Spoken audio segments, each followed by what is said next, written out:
কড়াইয়ে প্রথম তেল দিয়েছি, তারপরে আলু কটা ভেজে নিয়েছি। চিকেন রান্না হচ্ছে। গরম মশলা গোটা দিয়ে দিলাম, একটু তেজপাতা দিয়ে দিলাম, পেঁয়াজগুলো দিয়ে দিলাম। চিকেনটাকে একটু তেল আর লবণ দিয়ে মাখিয়ে নিচ্ছি। দিচ্ছি মশলা বা বেটে রাখা আদা জিরে আর রসুন।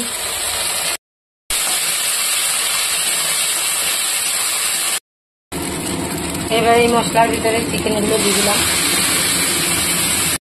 আর তেল মাখিয়ে নিয়েছিলাম চিকেনটা, এবার একটু নেড়ে নিচ্ছি। সেই হলুদ গুঁড়ো, এবার দিয়ে দিচ্ছি লঙ্কা গুঁড়ো, আর একটু দিয়ে দিলাম ধনিয়া গুঁড়ো। মাংসটাকে ভালো করে কষিয়ে নেবো। এবার টমেটোগুলো আমি গোটা দিয়ে দেবো, গলে যাবে কষানোর সাথে সাথে। মশলা মিট মশলার গুঁড়ো দিয়ে দিলাম হাফ করে, 1 চামচ। ভালো করে কষানো হয়ে যাচ্ছে, হয়ে গেছে, আর একটু বাকি আছে। টমেটোগুলো সুন্দর করে গলে দিয়েছে, কষানোটা তেল ছেড়ে আসলেই হয়ে যাবে। তারপরে জল দেবো, পানি ঢেকে দেবো। এবার ঢাকাটা তুলে নিচ্ছি।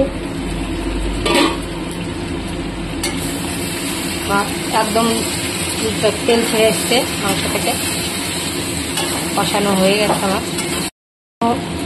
কষানো হয়ে গেছে। এবার আমি আলুগুলো দিয়ে দিলাম।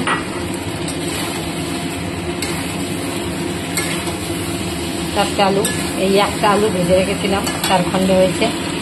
এবার আমি গরম জলটা দিয়ে দেবো। এবার আমি জলটা দিয়ে দিচ্ছি, পরিমাণ মতন দিয়ে দেবো যেটুকু লাগবে ঝোল। ভিতরে গরমের ভিতরে হালকা পাতলা ঝোল চিকেনের, আর একটু দিয়ে দিলাম জল, পরিমাণ মতন দিয়ে দিলাম। যার যেটুকু লাগবে সেটুকু দেবে। ঢেকে দিচ্ছি। ঢাকাটা খুলে নিচ্ছি, দেখি কেমন হয়েছে। হয়ে গিয়েছে।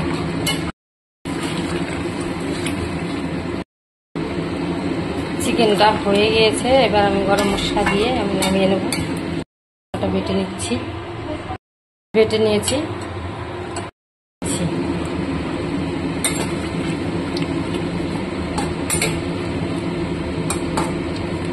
এবার হয়ে গেছে, এবার নামিয়ে নেব।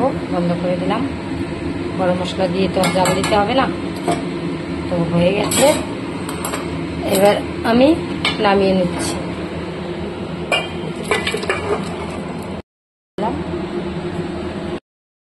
এরকম হয়েছে, নামিয়ে নিয়েছি।